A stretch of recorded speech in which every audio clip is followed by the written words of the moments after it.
Josué soye bisabango. Est-ce makambo wana bomoni boko c'est dans Nzambete. Yango verset oyo. On attend dans la 15 24 15 dans le livre Josué chapitre 24 verset 15. Si cela ne vous convient pas alors na bandi yango na 14 nous sommes prier kaka et Josué ajouta à vous maintenant de reconnaître l'autorité du Seigneur pour le servir de tout votre cœur.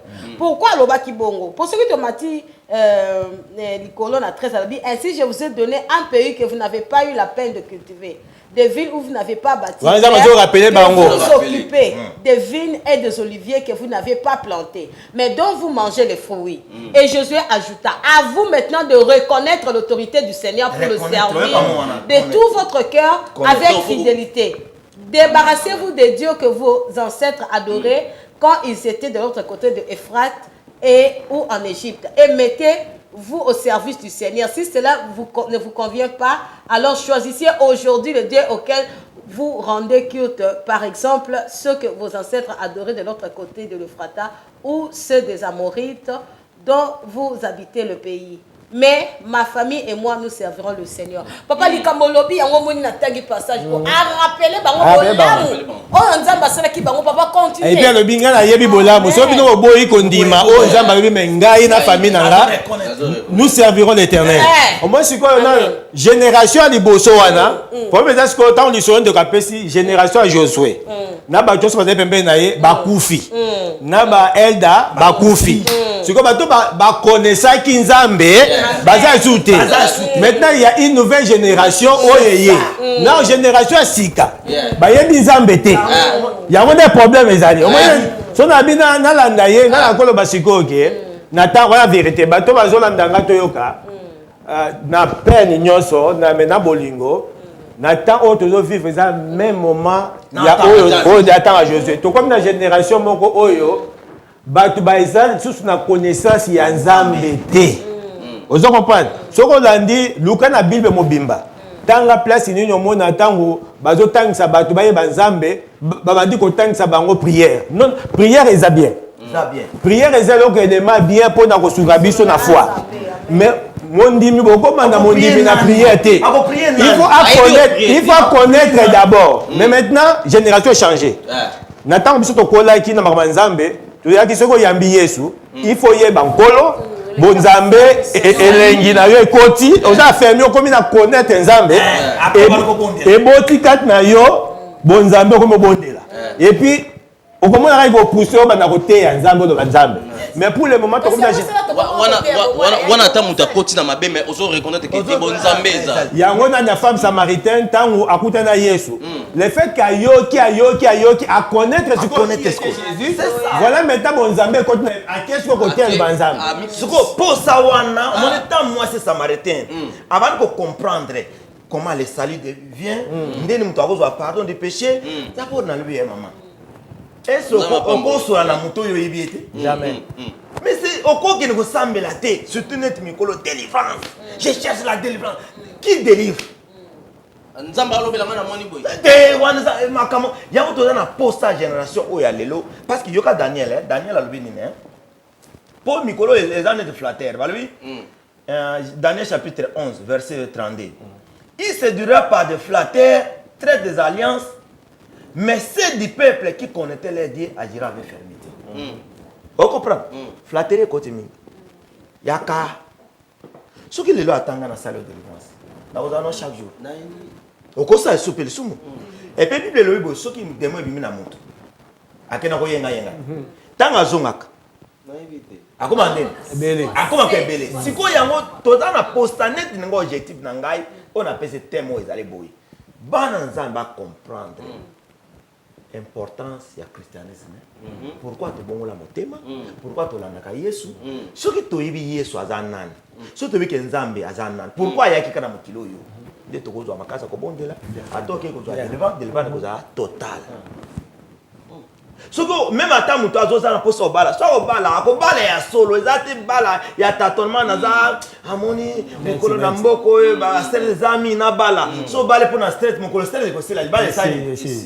C'est ça et là qu'on a ça pour ça que bana nzambe to se laisser sauter dans ma flatterie to se laisser te na ma nazana pour ça prophétie ba loba nga boy na yoki j'ai vu j'ai entendu non c'est la constat de la parole on dirait là moi na remarqué dans l'église ba comment na ba Saint-Esprit na bango mutu mo atelema kuna bon remarquez mutazo na église nyoso comment ba Saint-Esprit na bango donc atelema pour flatter batu aloba ka nzamba lobi na place nzamba lobi ya on va il y a question à génération surtout lundi comparaison à deux générations au tangi on de quoi pesi biso ezozonga na batu oyo baza ko tangi sa génération ba leader na tango Josué ezaki na batu oyo nzamba simbaki bango bazaki na kati na bango na posa ba tangi sa batu lo banzambe amen donc il y a une futilité mais ba yeba makamuni nzambe comme makamwa nzambe ezate en fait pour les moments et là que ils seulement mingi et ben même l'Amérique balingi batu basala makambo mais nzambe balingi osala te nzambe balingi d'abord oyeba soko yebi koyeba wana mte ko pousser yo o banda ko sala ozomona en fait to bondeli bana nzambe please s'il vous plaît en fait dans le lobby qui s'est même passé les Congolais basant la chance et belé bango nyonso ouais ça langage parce que la Bible était dans langage humain ba Congolais basant la chance et belé à Okena et pas nzambe même quand ba Congolais na basant la chance et belé à Okena lifelo pourquoi parce que ba Congolais basant mité ma pété Congolais bandi magana bango eloko nyonso nzamba atindi bisote je crois d'être yaboye to teyi bondi ma facilement non to teyi yo tanga na Bible c'est makam to lobi et ça la Bible c'est peu importe combo évangéliste peu importe combo ya prophète bondi maté nzamba lingi to ndima loba na ye yango babi vous connaîtrez la vérité de quoi tangi lobi yeso ebisi femme samaritaine et ça sous makamba montagne et ça sous makamba Jérusalem mais le temps viendra où les vrais adorateurs adoreront en esprit et en vérité alors tant que ça soit baboya azo yebisa batu tant akokufa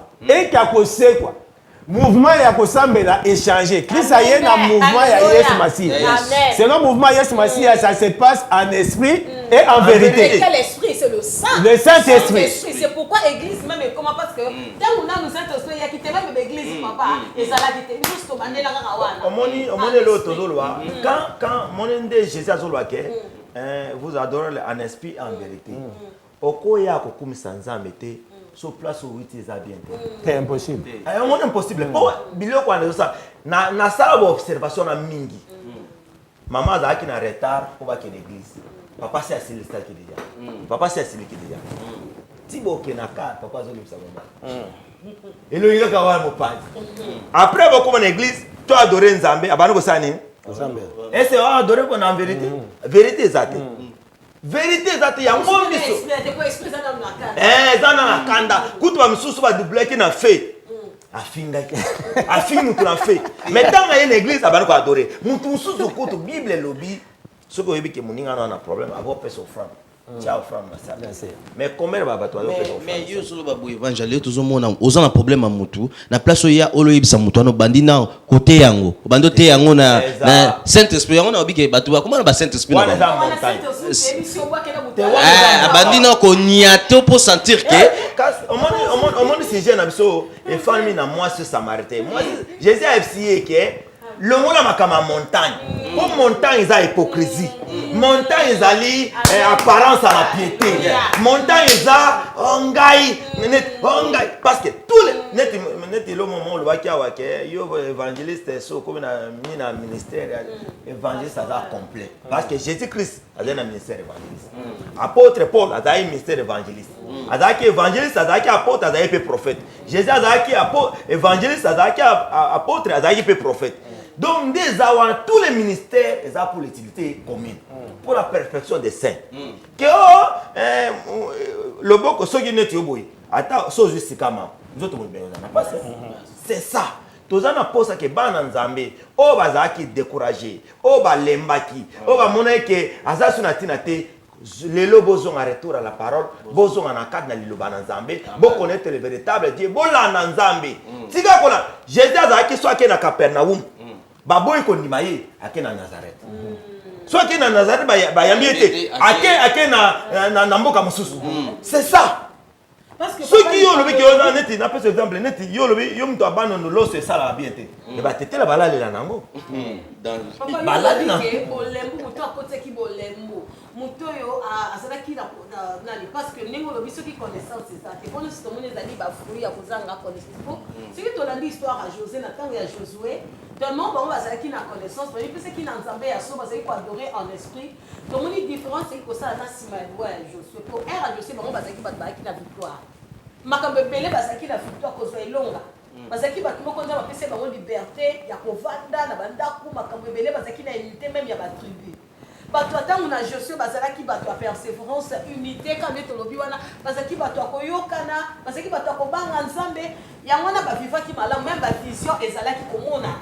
mais ntango bato babungisaki présence na nzambe bake na bale baconséquence ezalaki ebele olike victoire bakomaki bato kozwaka badefete olie ya foi bakomaki bato ya baincrédulité kilikili bandeko bobenga biso te botexe bakomaki bato ya badécadence kokweya makambo ebele mpasi nzala nzambe kutu vision mpe ezalaki lisusu ya malonga te miracle eza lisusu olembu ekotaki alleluya imité oyo ezala bakomaki na badésunion epuis na ntango ya Josué papa ndenge olobaki leadership ezalaki makasi balider oyo bazotambwisa makambo na ndenge aso mais lelo tomona balider kaka ya ndambu ya kokonte mpo na nini connaissance ezali te c'est esprit eza négligé mais si vous parce que soki l'esprit est négligé guidance peut ezali négligé parce que le Saint-Esprit c'est lui le guide oh tu ne peux rien faire sans l'esprit du Seigneur okokoma na yo pena papa mon Seigneur onani même si tu as une dénomination, mais ce qui Saint-Esprit, exemple, en permanence, guide de paix et réalité, aux alliés aveugles. Maintenant, comment est-ce que tu poses à la vraie leader quand tu es aveugle? Aveugle, on va conduire aveugle, on va aller voir. Parce que pour nous, le problème de leadership, depuis ma camarade leadership pour la Congolais, la politique, la religion, pour que ma camarade tout dans le problème de leadership. Parce que les lots, tout le monde a un vrai leader. Mais les lots sont salaires. Donc, comme c'est papa, na moi aider tout le monde tout ça la boy. Donc là-bas on va jouer baptême boy. Tout bas na bango na maté sur salut. Après salut tout. Oh non, tout est bango sur sanctification. À cause c'est sanctifié na ni. Il prend ses décisions. Oh, pesa bango sur sacerdoce. Sacerdoce. Évangéliste. Évangile. Lelo comment passe? Na biso. Comment passe? Ozomona. Parce que autant nous sommes que l'église moi na nzambe fois ça rappelle la discernement de l'esprit. Comme senga molimo mosako yango na lobité eza na mwana muteza na mokolo. Eza na leader to muto avant na ba. Nous avons tous besoin de l'esprit. C'est pourquoi le Seigneur nous a dit que le moment est venu d'arriver où hein papa nous adorons le Seigneur en esprit. Après si nous sommes point comme pour esprit ne peut se foutre dans la ranante mais parce que Dieu est esprit. C'est lui qui va te donner la direction. Ngana kisasa ba yeko benga nga frère rebelle. Obenga nga rebelle po makame ba yeko sa kisasa yeko. Neti mukoso na frère mo boy. Bande ko to tele biso nyonso to telemi. Allez to menacer mulimo ambula. Ngai mon frère. Mbula e comme mulimo mabe. Soko ba maman basale bandunda. Ba ozondunda ba ngana maman botika. Mokoso nga na moderne nguye kiti. Nakuna un bien prédicateur, na castel moko la mes enfants vous êtes emboutés na vie non. La Bible déclare là où Dieu ou trois se réunissent à mon nom de Dieu là où il y a la présence de Dieu on peut jamais être embouté. Tais-toi au nom de Jésus. Au nom de Jésus. C'est roi tina lungwa tina ya poto. Songa na zana wana prophétie ko bimate. Les lopé. C'est comme pour un jour. Comment pour un jour? C'est l'évangile Zawana. Motona retour à la parole soit Zawana. Eh, Bible le n'a ajouté parfois tout esprit mais prouvez-les. Elle a prouvé. Na bia awe zanza mete pe ba tutu ba yebike. Ma comme évangile ça le ba ki za solo. Évangile elo msu e comme sangai. Ndeto to ba c'est ba leader. Oza leader en église mutu. Azu 70 prophétie. Azo eso na komono évangéliste John yo ozo moti ki dazo manki yo nanu et puis azo peso prophétie o tenzamba lobi ozion easy l'esprit de l'homme est dedans maman proza maman papa elo noncho soki to komi boyi maman soko neti na pes exemple to tie ba sai na nzambe awa ba mikolo bazoya so ba tini ngai évangile na kino koteya bakoyeba bamoni bakoutilize liboso ya basali na nzambe ocomprendre soki bana nzambe lelo toute l'église bakomi na connaissance bayebi nzambe bacomprendre nzambe moto akoyokosa bango lisusu akoza te yango nayebise bana nyonso église de la fraternité chrétienne nayebise bango toza na mposa kaka tokoma milliard ya personne te ngai nalingi ke biso nde toza boye soki rebeka de akomi